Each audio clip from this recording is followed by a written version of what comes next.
Bonjour et bienvenue. J'ai le plaisir de vous présenter cette vidéo pour vous parler d'un personnage que j'apprécie jouer dans le jeu Heroes of the Storm, le MOBA de Blizzard pour ceux qui ne connaîtraient pas. Cependant, plutôt que de développer un argumentaire autour des talents en eux-mêmes, j'avais pensé plutôt vous présenter la façon de le jouer.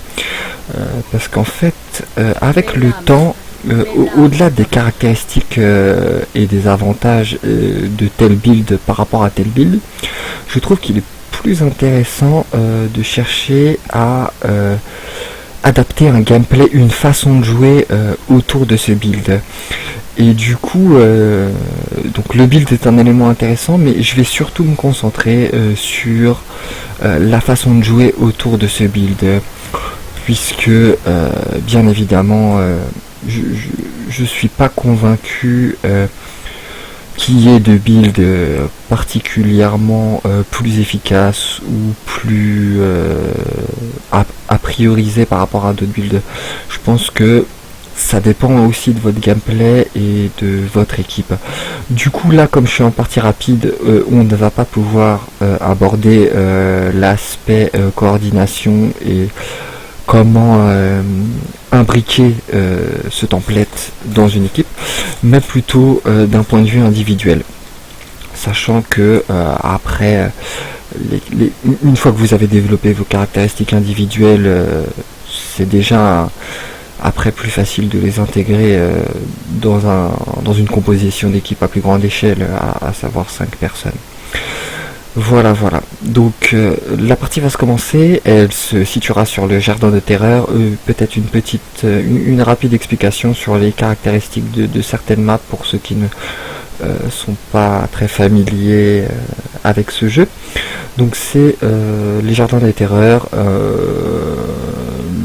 C'est une map avec 3 lanes et l'objectif est de récolter des graines afin d'en obtenir 100 et de pouvoir invoquer une plante géante pour détruire les bâtiments alliés essentiellement. Voilà pour la rapide explication. Bon, je vais pas m'étendre sur l'aspect stratégique et de prise d'objectif, rotation, con, mercenaires, qui sont des éléments très importants dans le jeu, mais qui nécessitent un minimum de coordination et comme vous avez pu le voir, là je suis en partie rapide, donc niveau coordination c'est loin d'être l'idéal. Et puis ça me laissera l'occasion aussi peut-être de développer cette partie là dans d'autres vidéos et dans d'autres contextes, pardon. Donc en attendant, on va se concentrer sur la partie du build et individuel. Donc, comme premier talent, je vous conseille blocage, qui permet de lisser un peu les dégâts et vous donner un petit peu plus de survivabilité, quoi.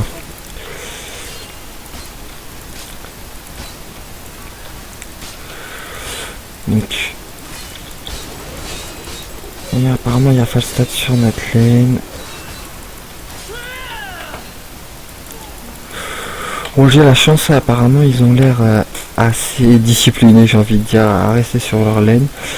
Du coup je vais pouvoir roamer un peu et je trouve que ce champion est particulièrement efficace dans ce domaine.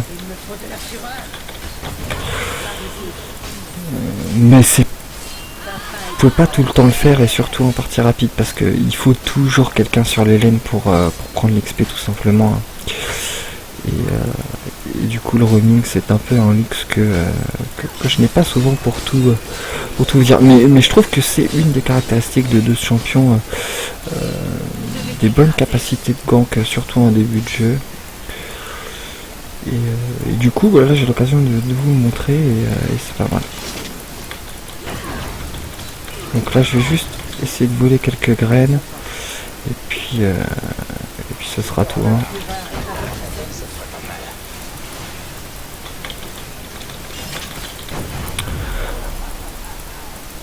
je vais aller sustain un peu. C'était déjà même un peu gourmand.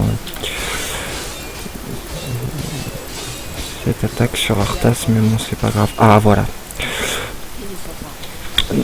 Donc pour moi, le talent clé, enfin, ou très très très très très important dans le build, c'est la lance des anciens améliorée, qui vous permet d'avoir un cooldown de 8 secondes à la place de 12. Et à savoir aussi que cette technique est votre principale source de fureur, et donc par extension de dégâts.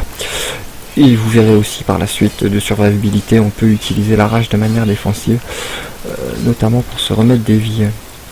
J'arrive pas. Ah voilà. Donc là, je vais pouvoir vous montrer le. Oh dommage.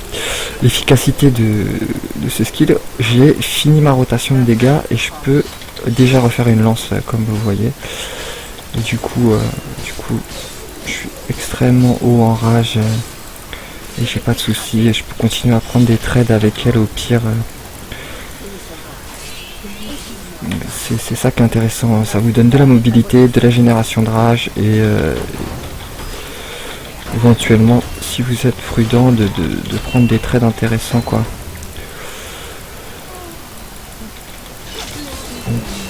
Ah.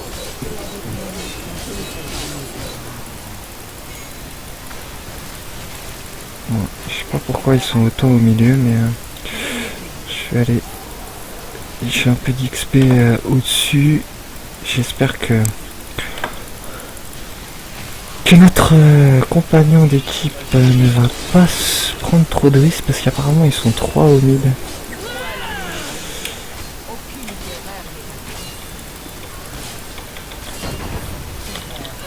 Ça va, rester vigilante.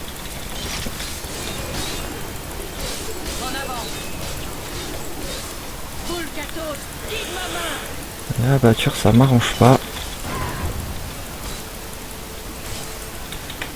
On va retourner au mid. Peut-être mettre un peu de pression sur Arthas, histoire de le faire back.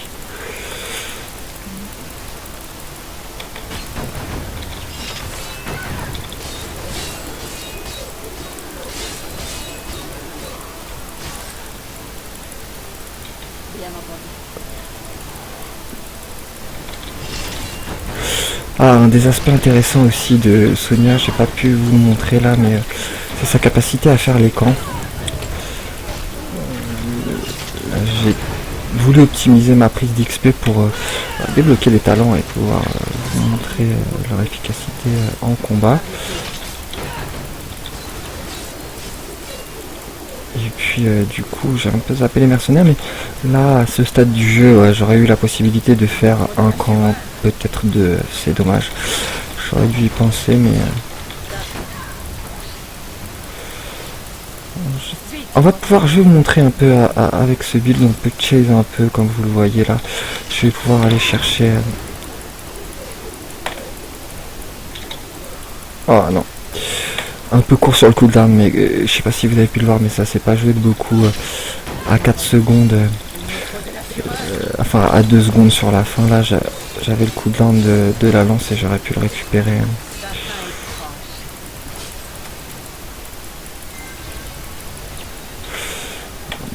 J'essaie de récupérer un peu de vie sur la laine.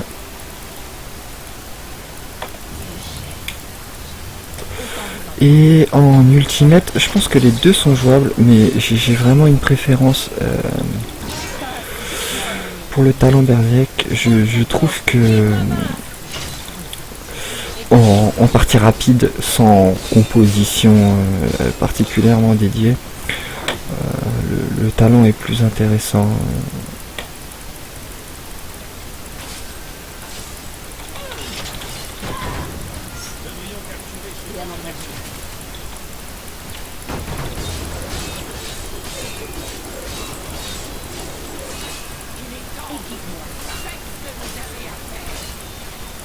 On va aller chercher les graines, c'est la nuit.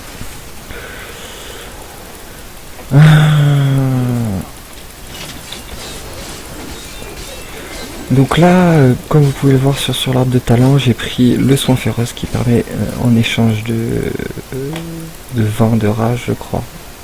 Oui, de récupérer de la vie, 10 ou 20% si j'ai bonne mémoire. Donc sincèrement, ça vous permet pas vraiment de survivre en cas de focus, mais ça permet un peu de lisser les dégâts et de vous exposer un petit peu quoi.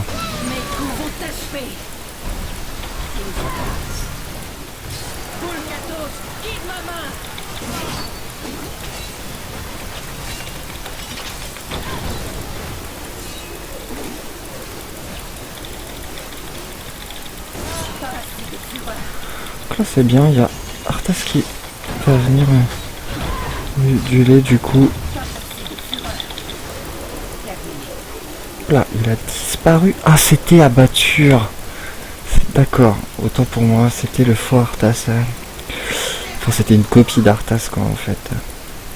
Je pensais que c'était lui, mais dommage. On aurait eu le fantôme au moins.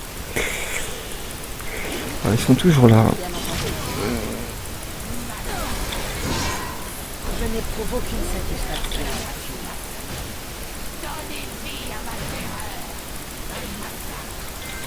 Je vais affronter la mort sans détour. Je n'ai plus beaucoup de temps. Terminé. Donc vous voyez, on peut chase avec ce build, c'est ça qui est bien. Parce que je vous avouerai que sans le cooldown raccourci sur la lance, ce genre de chase ça fonctionne pas correctement. Hein. La plupart du temps, vous vous faites juste kite à l'infini et puis voilà quoi. Donc on va essayer de entamer un peu la plante et limiter un peu la casse sur notre structure évidemment. Hein.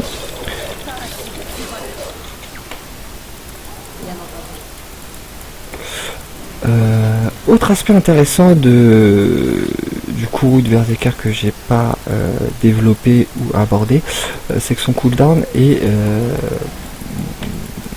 normal, hein, mais comme il dure longtemps, ça fait qu'il est très souvent disponible quoi. Ce qui est très intéressant, vous pouvez l'utiliser par exemple en combat, et si votre équipe gagne le teamfight et que vous êtes encore en vie, en général vous pouvez l'utiliser après pour push quoi. Et c'est très intéressant. On va essayer d'attraper, voilà, ça devrait être possible. Voilà. Voilà, alors là typiquement... Ah non, je suis un peu court sur le buff, dommage, j'aurais pu, si j'avais un peu mieux géré, j'aurais pu faire une petite phase de push qui est pas négligeable avec le buff Berserk. Hein. Du coup je vais juste prendre une tour et puis m'en aller.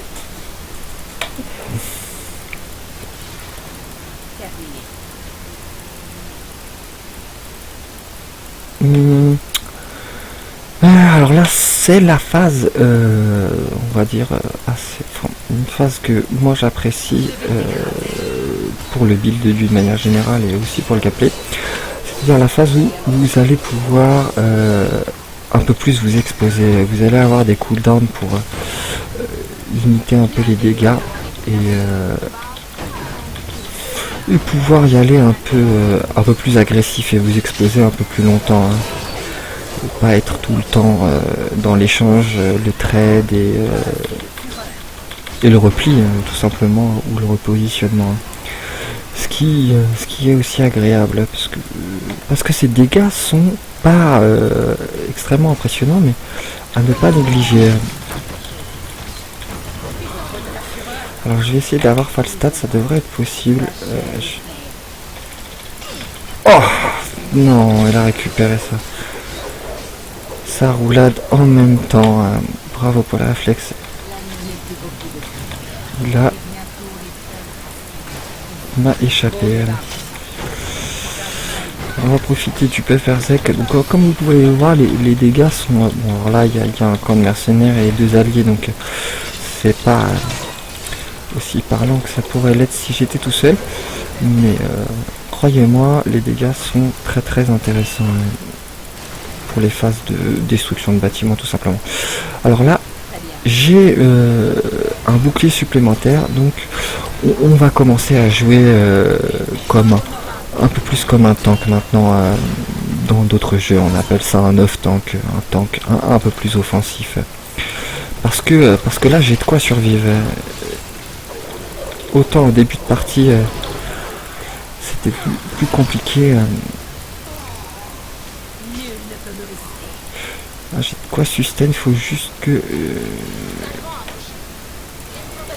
j'attende une vague de creep. Oh, quoique.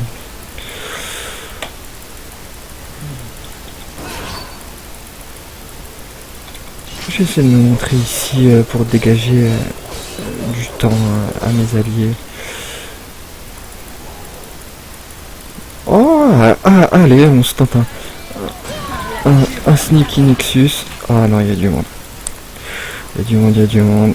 Ça ne marchera pas, mais bon, au moins ça fournit du temps à mes alliés. C'est intéressant. Écartez-vous. Il me faut de la fureur.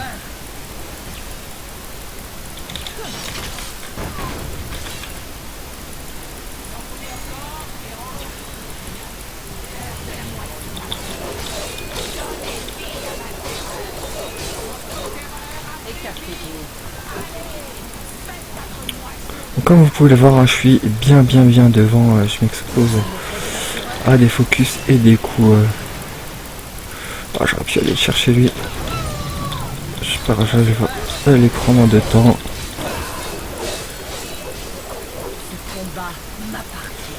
Rien qu'avec ces 2 skills là, nerf d'acier et soin féroce, ça vous donne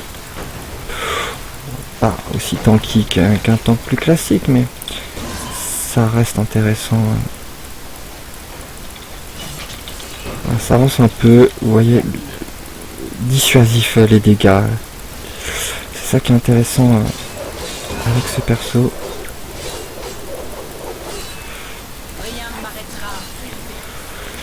Vous voyez, automatiquement après avoir pris les dégâts, elle s'est tout de suite mise dans une position un peu moins offensive, quoi. Parce que les dégâts qu'elle a encaissés étaient relativement élevés. Voilà. Donc c'est la fin de la vidéo. J'espère avoir développé des aspects qui vous ont intéressé. Et puis bon, moi j'ai d'autres informations que j'aimerais partager avec vous si ça vous intéresse, mais je ne peux pas tout faire dans une autre dans une seule vidéo. Du coup j'en ferai une autre sur Sonia et d'autres personnages que j'aime jouer. En attendant, je vous dis à bientôt et merci d'avoir regardé cette vidéo.